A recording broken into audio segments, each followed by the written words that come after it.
दोस्तों इस वीडियो का टॉपिक है how to start and sustain whatever we think, अर्थात हम जो भी सोचते हैं उसे कैसे शुरू करें और कैसे उसे जारी रखें।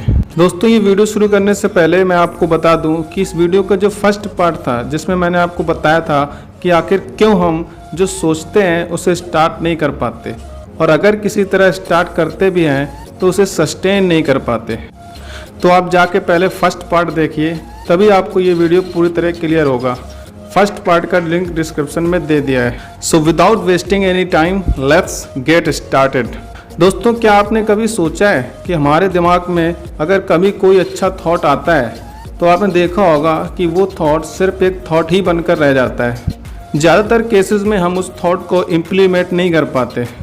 हो सकता था कि वो एक थॉट हमारी लाइफ को पूरी तरह चेंज कर देता, लेकिन हम सब इस बात को अच्छी तरह से जानते हैं कि लाइफ को चेंज करने के लिए सिर्फ सोचना ही काफ़ी नहीं है। सोचते तो सब हैं, हमें अपने थॉट्स को इम्प्लीमेंट करना पड़ता है, तब जाकर कहीं चेंज आता है। दोस्तों टोनी रॉबिन्स अपनी बुक अनलिमिटेड पावर में बताते हैं कि जो व्यक्ति अपने थॉट को जितनी जल्दी इम्प्लीमेंट करता है वो उतनी ही जल्दी सक्सेसफुल होता है। इसके लिए उन्होंने बहुत सारे एग्जाम्पल्स भी दिए हैं। चलिए हम स्टीव जॉब्स का एग्जाम्पल लेते हैं। स्टीव जॉब्स ने अपने एप्पल आईफोन वाले थॉट को बहुत ही जल्द इम्प्लीमेंट कर दिया था। हो सकता है दोस्तों वो सेम थॉट कई लोगों के माइंड में आया होगा। चलिए एक और एग्जाम्पल लेते हैं। मैं आपसे पूछता हूँ कि great scientist sir Isaac Newton के सिर पे जो सेब गिरा था, जिस सेब के गिरने से उन्होंने सोचा कि यह सेब नीचे ही क्यों गिरा, ऊपर क्यों नहीं गया, और उन्होंने गुरुत्वाकर्षण की खोज कर डाली। दोस्तों आपको क्या लगता है कि न्यूटन से पहले किसी के सिर पे सेब नहीं गिरा होगा और किसी ने सेम थॉट नहीं सोचा होगा, बट गुरुत्वाकर्षण की खोज तो न्यूटन ने ही की। इसका सिंपल सा रीज़न है दोस्तों, क्योंकि न्यूटन ने अपने थॉट पर काम किया था। अपने आइडियाज़ या थॉट्स पर हर कोई इतनी आसानी से काम नहीं कर पाता। तो दोस्तों मैं आपको कुछ ऐसे स्टेप्स बताने जा रहा हूँ जिनको अगर आप फॉलो करते हो तो आप जो भी सोचते हैं उसे ना सिर्फ आप स्टार्ट कर पाएंगे बल्कि सस्टेन भी कर पाएंगे। तो दोस्तों फर्स्ट स्टेप है टेक इट सुपर सीरियसली। इसे बहुत ही सीरियसली लीजिए। सबसे पहले हमें यह देखना होगा कि हम जो चाहते हैं उसे किस लेवल तक चाहते हैं, अर्थात हम कितने सीरियस हैं। क्योंकि जब भी हमारे काम में डिफ़िकल्टीज आती हैं तो हम खुद को पुश नहीं कर पाते, लेकिन अगर हम अपने काम को लेकर सुपर सीरियस हैं तो हमें खुद को पुश करने की ज़रूरत ही नहीं होगी। सेकंड स्टेप है enjoy the discomfort and uncertainty. असुविधा और अनिश्चितता को एंजॉय कीजिए।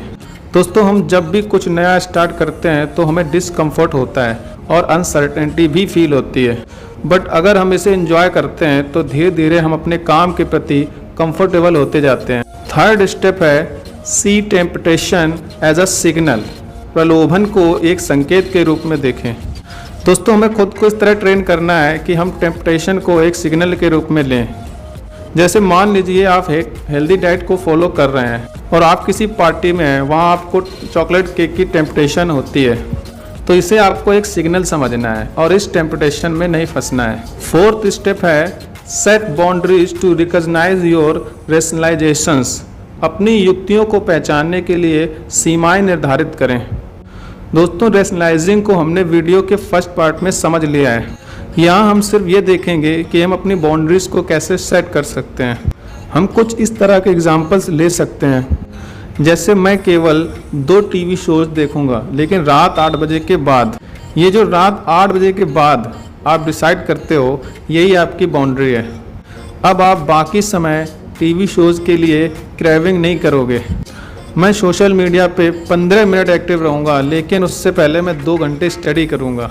यहाँ आपने 2 घंटे स्टडी को 15 मिनट सोशल मीडिया से जोड़ दिया। सुबह जगकर इससे पहले कि मैं मोबाइल टच करूँ मैं मेडिटेशन करूँगा। यहाँ आपने सुबह जगने को सीधा मेडिटेशन से जोड़ दिया। इस तरह से आप अपने हर काम में बाउंड्रीज सेट कर सकते हैं। फिफ्थ स्टेप है enjoy the things you dislike. नापसंद चीज़ों को एंजॉय कीजिए। जो आपको पसंद नहीं है, जब आप ऐसी किसी चीज़ को करने के लिए कमिटेड होते हैं तो इससे बाहर आ जाना बहुत ही आसान होता है, लेकिन आपको इससे बाहर नहीं आना है। बहुत सारी चीज़ें जो हमें पसंद नहीं होती वो हमारे लिए फ़ायदेमंद होती हैं। यहाँ पर हमें अपने एटीट्यूड को शिफ्ट करने की ज़रूरत है। हर चीज़ के दो साइड होते हैं, हमें केवल पॉजिटिव साइड पर ही फोकस करना है। हमको कोई चीज़ अगर अभी तक पसंद नहीं थी तो इसका सीधा सा मतलब है कि हमने केवल इसकी नेगेटिव साइड को ही देखा है। इसके क्या पॉजिटिव एक्सपीरियंस हो सकते हैं, इस पर हमें फोकस करना चाहिए। 6th स्टेप है reconnect to why it's important. फिर से कनेक्ट करें क्यों यह महत्वपूर्ण है। आप जो भी कर रहे हैं आपको रोज़ खुद से ये पूछना है, व्हाई इट्स इम्पोर्टेंट। मैं जो कर रहा हूँ वो क्यों इतना इम्पोर्टेंट है। क्या मैं पूरे दिल से इस पर काम कर रहा हूँ? क्या मैं पूरी तरह डिवोटेड हूँ? आपको रोज़ ये करना है, क्योंकि हम काम को तब तक ही सीरियस लेते हैं जब तक उसे इम्पोर्टेंट समझते हैं। 7th स्टेप है remove as many barriers as you can. ज़्यादा से ज़्यादा बाधाओं को हटाएं। दोस्तों, जब आप कुछ नया स्टार्ट करते हो तो बहुत सारे छोटे छोटे बैरियर्स आते हैं। आपको इन बैरियर्स को रिमूव करना ही पड़ेगा, क्योंकि अगर आप इन छोटी छोटी बाधाओं से डील नहीं करोगे तो ये आपके लिए एक्सक्यूज़ेस का काम करेंगे और आप डिस्ट्रैक्ट हो जाएंगे। दोस्तों, इन 7 स्टेप्स के अलावा भी कुछ इंपॉर्टेंट स्टेप्स हैं जिन्हें आप अप्लाई कर सकते हैं। For example, start simple. एक दिन में अपनी लाइफ को पूरी तरह से चेंज करने की कोशिश बिल्कुल भी ना करें। अगर आप 2 घंटे डेली स्टडी करने की हैबिट बनाना चाहते हैं तो पहले 30 मिनट से स्टार्ट करें। Right it down. कागज़ पर लिखा रेजोल्यूशन उतना इम्पोर्टेंट नहीं होता, उसे रोज़ लिखना इम्पोर्टेंट है। लिखने से आपके आइडियाज़ और फोकस क्लियर होते जाते हैं। Identify what's holding you back. अपने डर और चुनौतियों का सामना करें, उन्हें इग्नोर मत करें। आइडेंटिफाई करिए आपको कौन सी चीज़ें पीछे धकेल रही हैं, उनकी एक लिस्ट बनाइए ताकि आप उन चैलेंजेस को जीत सकें। यह डर हो सकता है, यह आपके फैमिली का सपोर्ट ना मिलना हो सकता है, या फिर हो सकता है आपको अभी तक अपना वाई ही क्लियर ना हो। यह कुछ भी हो, इसे खुद को पीछे मत धकेलने दें, इस बारे में जागरूक रहें। Focus on progress not results. हमें रिजल्ट्स पर फोकस ना करते हुए इस बात पर फोकस करना चाहिए that each and every day we are getting better and better. अर्थात हमें प्रोग्रेस पर फोकस करना चाहिए।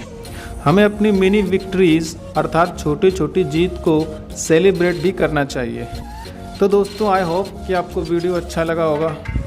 इस तरह के और एजुकेशनल विद मोटिवेशन वीडियोस के लिए चैनल को सब्सक्राइब करें और साथ ही नोटिफिकेशन बेल को भी प्रेस कर दें ताकि आने वाले सभी वीडियोस के नोटिफिकेशंस आपको टाइम पर मिल जाएं।